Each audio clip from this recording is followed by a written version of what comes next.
안디옥 교회에서 파송을 받은 기독교의 역사에 해외 선교사로 최초로 택함을 받은 바나바와 사울이 제일 먼저 간 곳은 구브로입니다.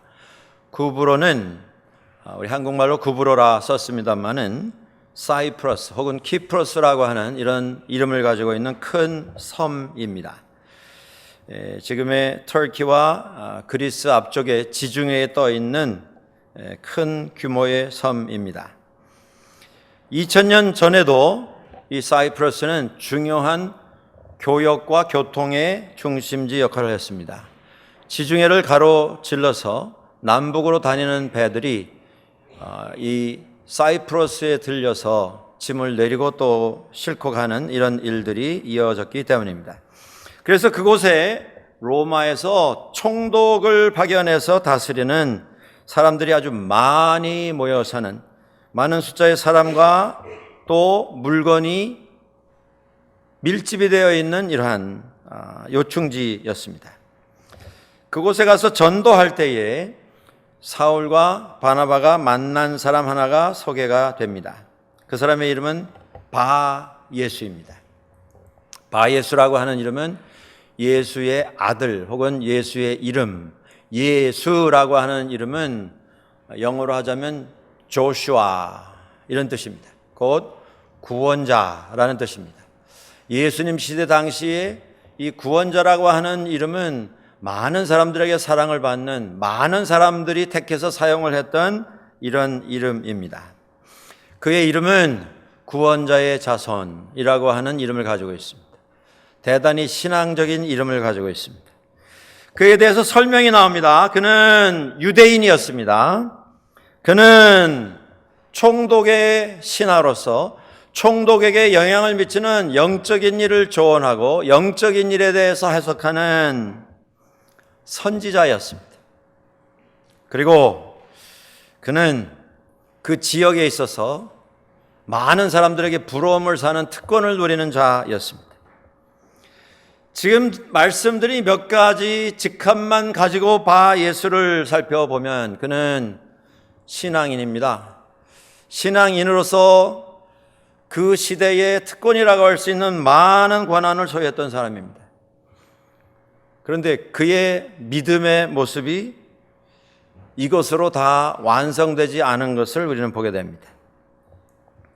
그는 선지자이긴 했습니다마는 그는 거짓 선지자였습니다. 그는 유대인이긴 했습니다마는 그는 마술사였습니다. 총독에게 영적인 부분에 대해서 영향을 미치는 영향력을 가지고 있는 인물이었습니다마는 그가 행사했던 그 영향력이라고 하는 것은 여기에 나와 있는 서기오 바울이라고 하는 지혜로운 사람, 신앙을 갈구하고 하나님의 말씀을 통해서 믿음을 가지려고 했던 신실한 마음을 가지고 있는 그 사람에게 악영향을 미치는, 오히려 피해를 입히는 그러한 조언이 됩니다. 여러분, 믿음에는 많은 모습이 있습니다. 오늘 믿음의 사람들은 매 시대마다, 아니 매일 매 순간 내가 살아가면서 어떤 믿음의 모습을 가지고 살아가는가, 내가 세상에 남겨놓는 나의 믿음의 모습은 무엇인가, 이걸 좀 확인하면서 살아갈 필요가 있다고 하는 것입니다. 사람들은 이 바예수라고 하는 사람이 하나님을 언급하면서 영적으로 미래의 일이 이렇게 될 것이다, 앞으로 이러한 일이 일어나게 될 것이다 라고 하는 자신 있는 선언을 하는 걸 들으면서 그가 신앙적인 권위를 가지고 있는 사람이라고 생각했습니다. 그래서 총독도 그에게 귀를 기울였고 그 옆에서 그를 바라보는 사람들이 다 부러워하는 영향력을 행사하는 이런 인물이 되었습니다. 그런데 과연 그가 세상에 보여줬던 그 모습이 정당한 올바른 신앙인의 모습이었는가? 우리는 대답을 확실히 할 수 있습니다. 그는 가지고 있는 직함에는 신앙인이라고 하는 것이 막 그려져 있고 찍혀져 있고 흔적이 남아 있습니다만은 그는 신앙인은 아니었습니다. 마술이라고 하는 것, 요즘에 많이 유행을 하고 있습니다. 한국 사회도 이것이 유행이 되면서 젊은이들이 관심을 가지고 그 일을 배워서 그것을 자기 생업으로 삼는 사람들도 나오는 것을 볼 수가 있습니다. 여러분들도 간단한 마술을 행하는 이런 장면들을 보셨을 것입니다. 어떤 것은 정말 신기하다. 어떻게 저런 일이 가능하겠는가. 그런 궁금증을 자아내는 이런 일들을 우리가 많이 보게 됩니다. 신구약 성경에 마술을 행하는 사람들의 이야기가 많이 나옵니다. 그 시대의 사람들은 마술을 행하는 사람, 점치는 사람, 어떤 신통력을 가지고 영적인 다른 사람들이 행할 수 없는 능력을 행하는 사람들에 대해서 사람들이 경외감을 가졌습니다. 부러워하고 좀 두려워하는 마음을 가졌다는 말씀입니다. 왜냐하면 그들이 다루는 그 영역이 영적인 부분이었기 때문에 그렇습니다.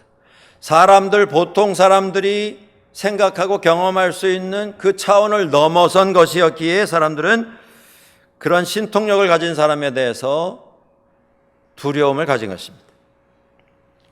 어떤 사람들은 이렇게 말합니다. 신앙과 마술, 믿음과 마술, 이것은 비슷한 차원의 것이다. 왜냐하면 이것은 영적인 것에 연결되어 있기 때문이다.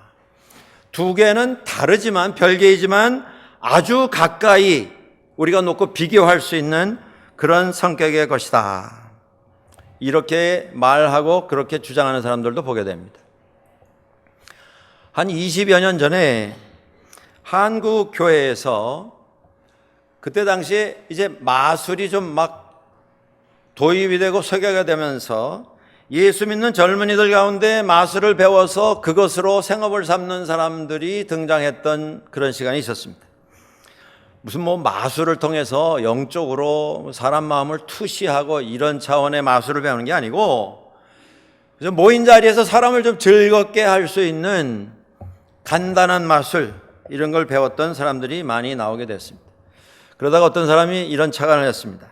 이 마술이라고 하는 세상에 존재하는 마술은 다 착시 현상을 통한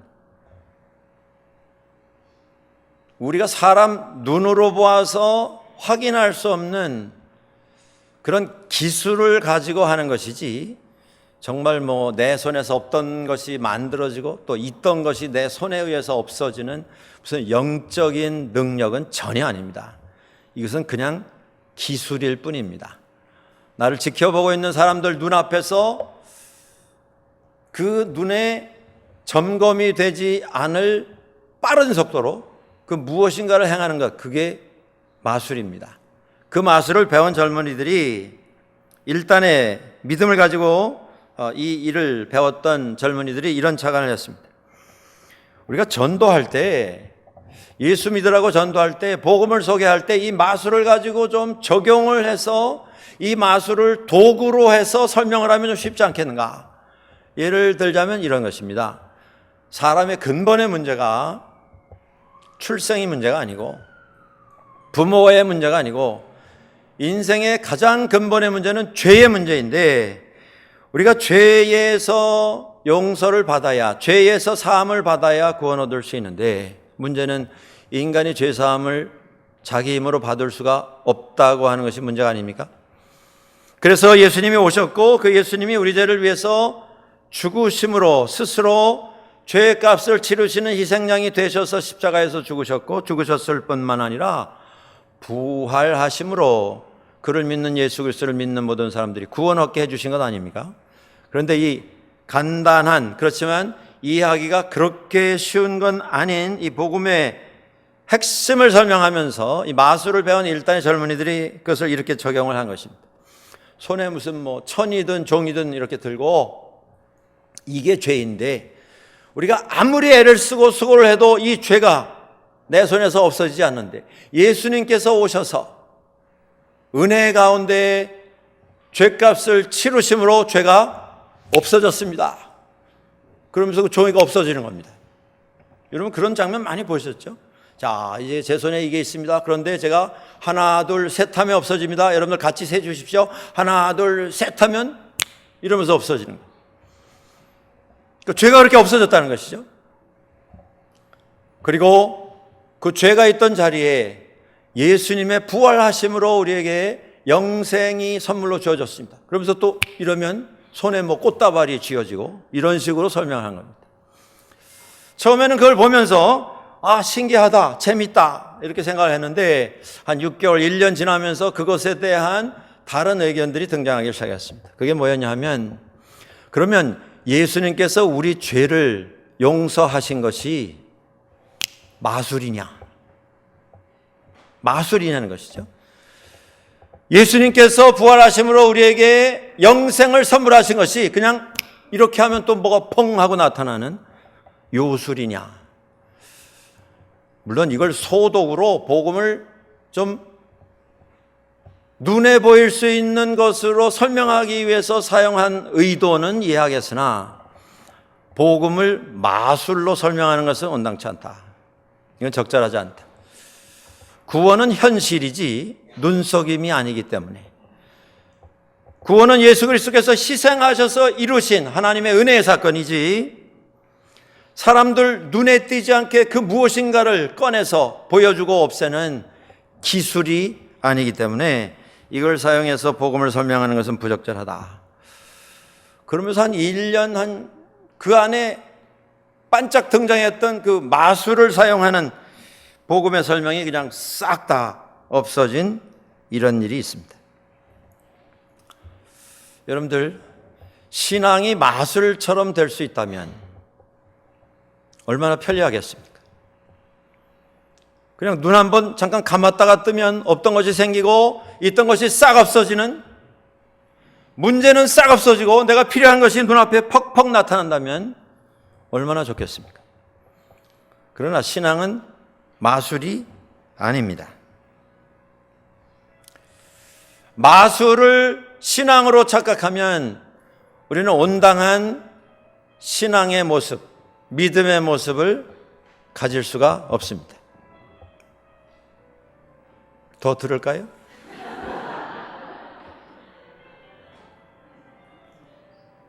네, 감사합니다. 우리가 만들어가고 있는 신앙의 모습이 어떤 모습인가, 이걸 좀 점검할 필요가 있다 이겁니다.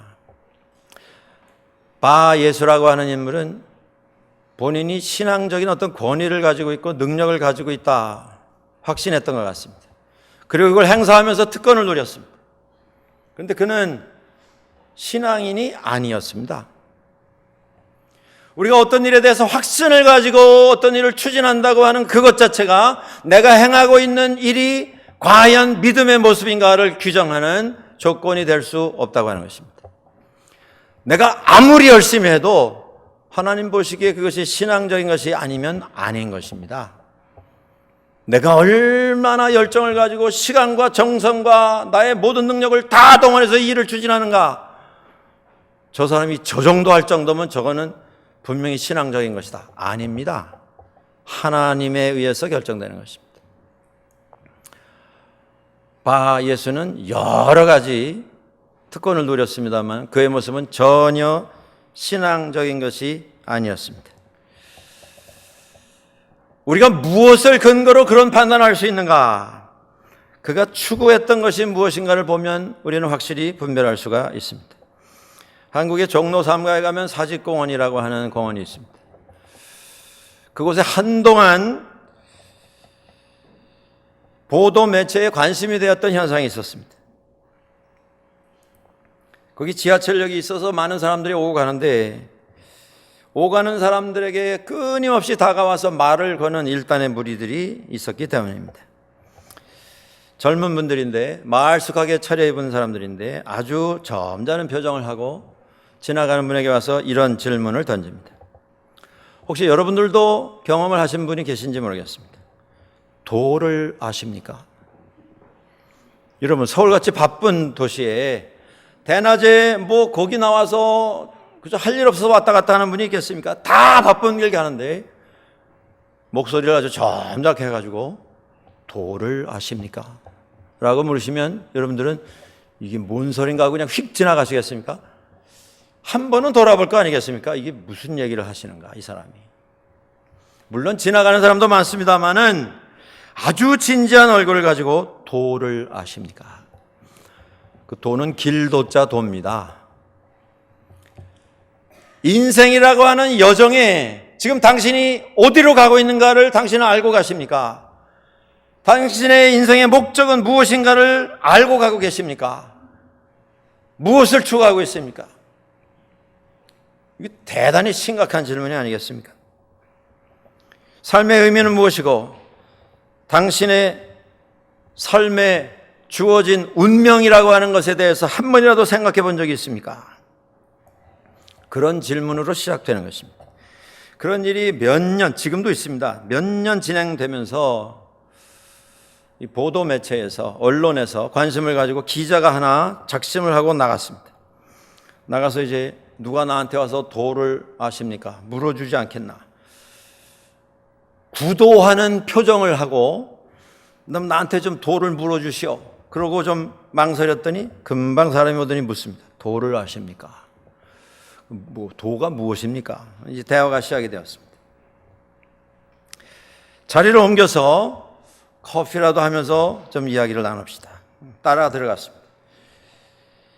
인생이라고 하는 긴 여정에 우리는 어디로 와서 어디로 가는지, 무엇을 위해서 살아왔는지, 무엇을 이루면서 지금까지 지내왔는지, 내 인생에 어떤 일이 예정이 되어 있고 어떤 일이 일어나게 되겠는지, 그 일어날 일에 대해서 난 어떻게 준비를 해야 할지,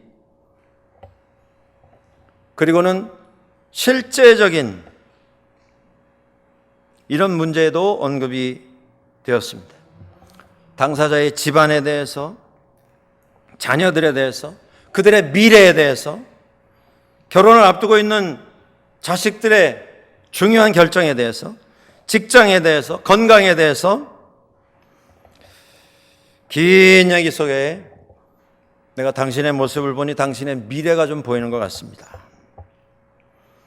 1시간이 넘도록 1시간 반이 되도록 긴 대화 속에서 마지막에 도를 아십니까? 라고 하는 이 점잖은 대화의 결론은 뭐냐 하면 미래가 보이는데 그 미래에 큰 어려움이 보입니다. 그런데 그것을 잘 넘기고 극복하려면 제가 말씀드리는 대로 하셔야 됩니다. 그 결론이 뭐냐면 구술하십시오. 그게 결론입니다. 구술하십시오. 그런데 내가 아는 용한 무당이 있는데 그분이 구술하면 500만 원이 듭니다. 근데 이거 다른 데 가면 800만 원짜리 굿인데 500만 원에 해드리겠습니다. 근데 그 말 듣고 500만 원, 800만 원 내고 구술하는 분들이 있다고 하는 겁니다. 그런데 누가 길 가다가 500만 원짜리 구술하라 그러면 그거 선뜻 하겠습니까? 그 망설이고 이러면 두 번째 처방전이 나오는데 너무 바쁘고 삶이 빠듯해서 구술 제대로 하기가 힘들면 다른 방법이 있는데 부적을 써줄 테니까 부적을 사십시오. 이 부적이 아주 용한 무당이 만든 부적이어서 아주 신묘막측한 이런 능력을 가진 부적입니다. 이걸 지갑에 품고 다니시면 당신의 삶에 아무 문제 없이 아주 평탄하게 될 겁니다. 그런데 부적값이 뭐 100만 원, 70만 원, 물론 싼 것도 있었을 것입니다. 그런데 길 가다가 그걸 뭐 누가 다 사겠습니까? 사는 사람도 있지만 더 많은 사람이 당연히 안 살 건데 안 사면 그런 얘기를 한답니다. 지금 보이는 이 미래가 아주 심각한 문제가 지금 먹구름처럼 올라오고 있는데 이거 안 하시면 대단히 어려운 일 당할 겁니다. 건강에 어려움이 올 겁니다. 사업에 어려움이 올 겁니다. 아이들에게 어려움이 올 겁니다. 그래도 안 사면 막 저주를 퍼붓습니다. 나중에 후회하지 마시오. 그때 가면 해도 늦습니다. 하려면 지금 해야 합니다. 여러분, 그 자리에 나와서 그렇게 점잖은 목소리로 사람들에게 접근하는 그 사람들의 목적은 무엇입니까? 정말 인생에 훤히 보이는 어려운 일을 해결해 주기 위해서 일을 하고 있는 것입니까? 다른 사람의 유익을 위해서 일을 하고 있는 것입니까? 민족의 평안과 국가의 번영을 위해서 일을 하고 있는 것입니까? 도대체 뭐를 위해서 그들이 이 일을 하는 것입니까? 목적은 하나입니다. 돈 벌기 위해서. 도를 아십니까가 아니라 돈을 아십니까로 물었어야 되는 질문이었었습니다. 목적은 자기를 유익하게 하기 위한 것입니다. 신앙의 모습이 여러 가지일 수 있는데 여러분들 우리가 추구하는 그 신앙적인 열정이 나를 위한 것이라면 우리의 신앙의 모습은 제대로 된 모습을 갖출 수가 없게 될 것입니다.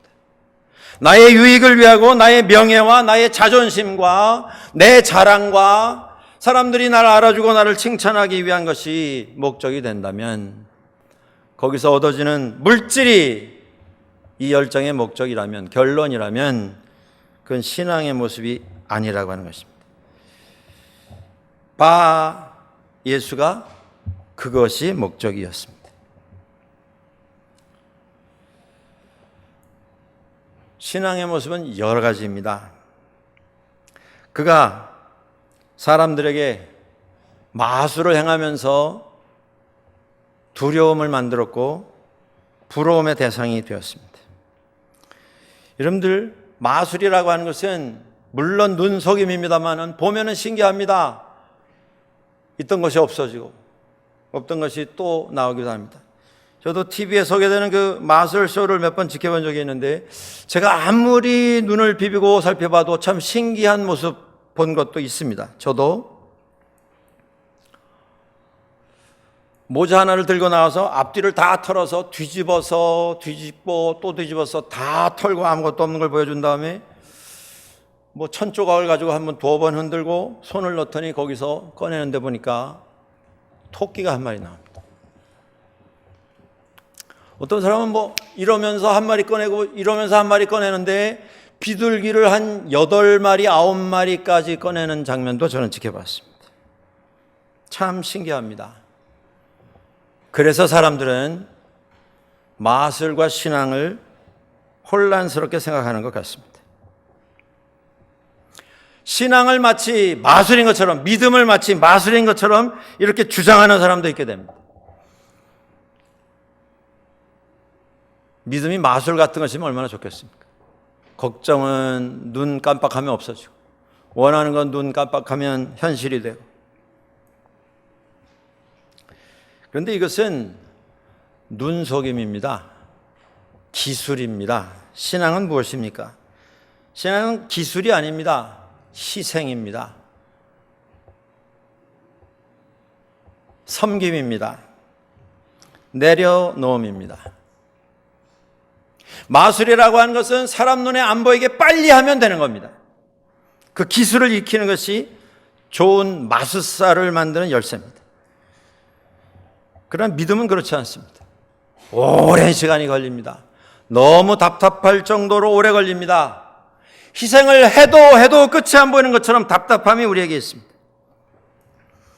그러나 그런 과정을 다 지나간 다음에야 믿음의 열매가 생겨나게 됩니다. 여러분들 제가 단언하여서 다시 한번 말씀드립니다. 제가 이미 여러 차례 말씀드린 적이 있습니다만 또 다시 말씀드립니다. 믿는 사람들 가운데서도 마술과 같은 신앙을 원하는 분들이 적지 않습니다. 예수를 믿는다고 하면서도 아직도 점집에 가서 우리 남편이 어떻게 되겠는지, 우리 아이들 결혼식 날짜는 어느 날로 해야 좋을지, 이 결혼이 정말 합당한 결혼이 될지, 돈을 싸들고 다니면서 그것을 확인받으려고 하는 불안한 미래에 대한 어떤 확실한 답을 얻기 원하는 이런 모습들이 세상에 아직도 있습니다. 믿음 가진 사람 중에도 있다는 말씀입니다. 몇 년 전에 이런 기사가 신문에 실린 적이 있습니다. 그때 한국 전체에 아주 심각한 경제 불황이 와서 장사하는 분들, 직장에서도 막 직장의 인원이 감소가 되고 생산량이 줄면서 온 나라가 다 고생을 했던 이런 어려운 시기에 있었던 일입니다. 신문사 기자 하나가 부산 지역에 있는 유명한 점집 동네를 찾아갔습니다. 그 동네에서도 제일 용하다고 하는 점쟁이를 찾아갔습니다. 그리고 인터뷰를 했습니다. 요새 이렇게 불황이고 이렇게 경기가 안 좋다고 하는데 이 점집은 좀 어떻습니까? 했더니 그 유명한 점쟁이가 대답을 했습니다. 우리도 너무 힘듭니다. 우리 점쟁이들도 너무 힘듭니다. 사람들이 돈이 없어서 점 치러도 안 옵니다. 그러면서 마지막에 그가 한마디 한 것이 아주 걸작이었습니다. 그가 뭐라고 했냐면, 그런데 경기가 이렇게 나빠질 줄은 우리도 몰랐습니다. 여러분, 경기가 어떻게 되리라고 하는 것조차도 모르고 있는 사람에게 돈 보따리를 싸들고 가서 여러분의 미래를 맡기고 여러분의 미래를 안내해달라고 하는 것, 이게 어떻게 믿음의 모습이겠습니까? 그런 사람들에게 가서 돈 다발을 들고 가서 이 결혼을 해야 좋겠습니까? 안 해야 됩니까? 이번에 우리 남편이 승진을 하겠습니까? 우리 사업이 잘 되겠습니까? 어떻게 해야 합니까? 어떻게 해야 성공하겠습니까?를 묻는다면 그게 어떻게 신앙의 모습일 수 있겠냐, 이런 말씀입니다. 목적이 내가 되면 아무리 열심히 쫓아다녀도 그건 신앙의 모습이 아닙니다. 확인하십시오. 내가 만들어가고 있는 믿음의 모습이 어떠한 것인지를 한번 확인해 보시기 바랍니다. 믿음이 아니면서도 믿음인 것으로 착각하는 이런 모습이 많이 있습니다. 이 바 예수라고 하는 사람은 총독 서기오 바울에게 지대한 영향력을 미쳤던 사람입니다. 물론 주인은 총독이었습니다만은 총독과 이 바 예수라고 하는 점쟁이 마술사는 서로에게서 유익을 추구했던 사이인 것 같습니다. 기독교회가 2000년 역사가 됐습니다. 그런데 그 긴 역사 속에 많은 시간 교회가 나라에 붙어서 나라에게서 어떤 유익을 얻는 것, 그런 구도를 만들어가면서 거기서 나오지 못했던 이런 시절이 있었습니다. 교회는 나라의 책임을 맡은 사람을 인정해주고 이 사람이 하나님이 세우신 사람이다, 사람들에게 확인을 시켜주고, 그렇게 확인해주고 수고해주는 대가로 나라는 또 교회를 좀 돌봐주고 필요한 물질을 제공하는 이런 밀월 관계를 만들어왔던 시절이 있었습니다. 그것이 한두 세대가 아니라 2000년 가운데 1000년 이상, 1000몇백 년 이상 그런 관계를 유지해 온 적이 있습니다. 서로가 서로를 필요로 했기 때문입니다. 교회가 나라를 꼭 반대해야 그러면 교회 역할을 할 수 있느냐, 저는 그런 말씀을 드리고 있는 건 아닙니다. 교회는 빛과 소금이 되도록 하나님께서 세우신 공동체입니다. 그래서 교회는 어떤 정권, 어떤 정부, 어떤 왕국 속에서도 그 나라가, 민족이 필요로 하는 조언을 할 수 있는, 지적을 해 줄 수 있는, 잘하면 응원을 해주고 실수하고 잘못하는 것이 있으면 지적을 통해서 수정할 수 있도록 해주는 그런 역할을 교회가 감당을 해야 하는 것입니다. 일방적으로 나라나 정부 편에 붙어서 그저 이것이 하나님의 뜻이고 이것이 하나님의 축복이고 우리가 순종하고 복종해야 한다, 일방적으로 편드는 것, 이건 온당치 않은 믿음의 모습입니다. 마찬가지로 무조건 반대하는 것, 이것도 잘된 모습이 아닙니다. 세상에 있어서 믿음에 합당한 모습을 우리가 만들어갈 수 있어야 한다는 것입니다. 이 부분이 참 애매합니다. 저는 20대 초반에 한국의 정치적으로 아주 어려웠던 그 시절을 지내오면서 제 어린 마음에 아직도 미숙하고 성숙하지 못한 그 판단에도 혼란해했던 이런 경험이 있습니다. 그게 뭐였냐면 그 시절 유행했던 것 가운데 하나가 뭐냐면 대통령 조찬 기도회였습니다. 청와대에서 한국 기독교회의 지도권 인사들을 초청을 해서 아침을 대접하고 그곳에 참석한 분들이 나라를 위해서, 나라의 미래를 위해서 기도하면서 대통령을 위해서 기도하는 이런 자리였습니다. 필요하면 1년에 몇 번이라도 그런 자리가 있었습니다. 물론 교회가 나라를 위해서 기도해야 하고 정부를 위해서, 그 정부의 수장인 대통령을 위해서 당연히 기도해야 합니다. 그런데 그 자리에, 그 청와대에 뽑혀서 가는 그 자리가 영광스러운 자리가 되는 그것이 목적이면 그건 믿음의 모습이 아니라는 것입니다.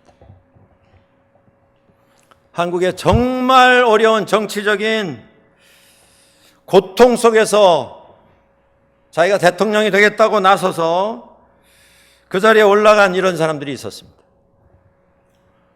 그런데 아직도 논란이 되고 있던 그 시점에, 아직도 인정받지 못하고 아직도 확인되지 않은 그 시점에도 그 정치적인 혼란을 야기했던 그 권력자가 주최했던 조찬 기도회에도 수많은 교계의 지도자들이 가서 같이 식사를 하면서 그 자리를 축복하고 그 자리에서 하나님 앞에 간절히 기도했던 이런 자리가 반복되는 걸 보면서 과연 무엇이 신앙의 모습인가, 이걸 생각하는 그런 혼란스러운 경험이 있었다고 하는 것입니다. 기억하십시오. 우리 믿음의 사람들은 믿음의 모습을 지켜야 합니다. 무조건 반대하고 무조건 찬성하고 그게 아니고 하나님 뜻이 무엇인가, 그것을 지켜나가야 한다, 그 말씀입니다. 제2차 세계대전 때에 독일 교회가 그런 시험에 처했습니다. 독일 교회가 그래서 두 파로 나뉘어졌습니다.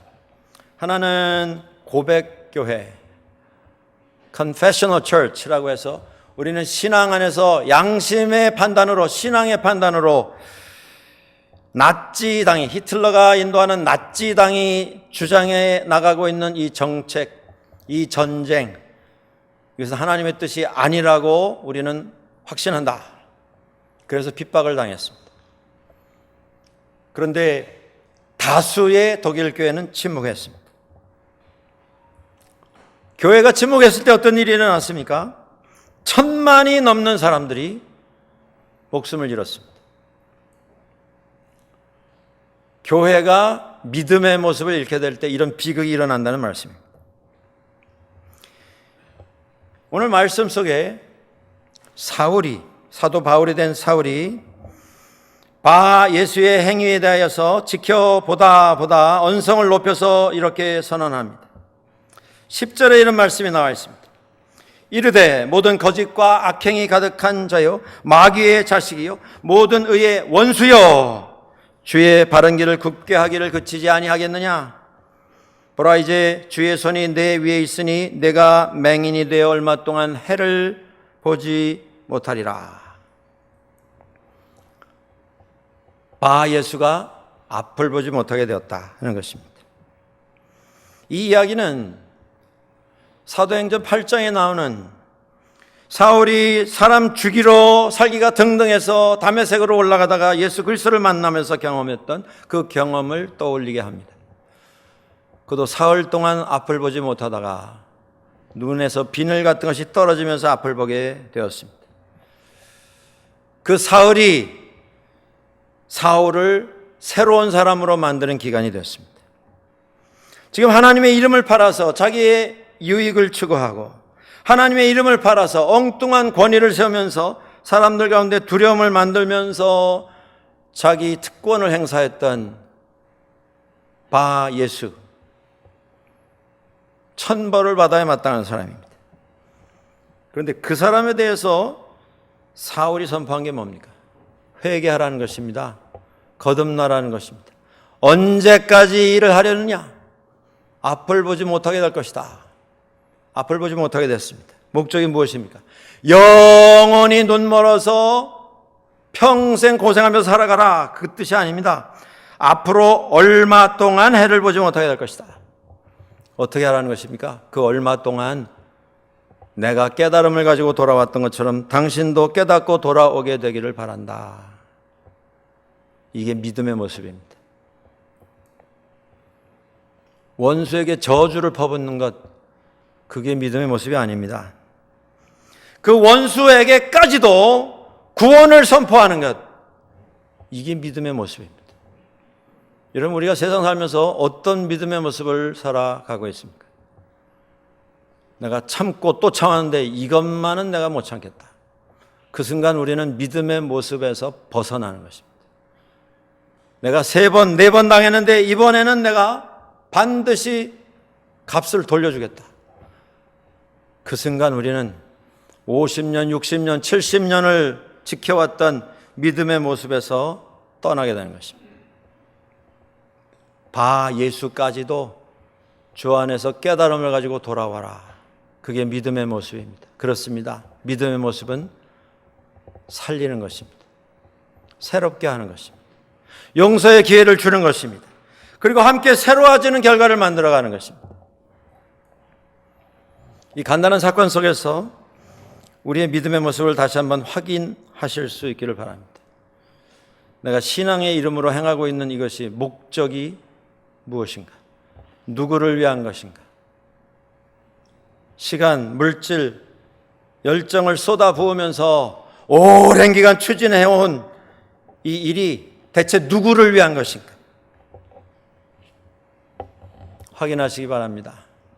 세상 살아가면서 신앙도 아닌 신앙 가지고 내가 가진 판단을 절대 기준으로 해서 이웃을 아프게 하고 이웃을 판단하는 일, 그건 잘못된 모습입니다. 그 모습에서 떠나야 할 것입니다.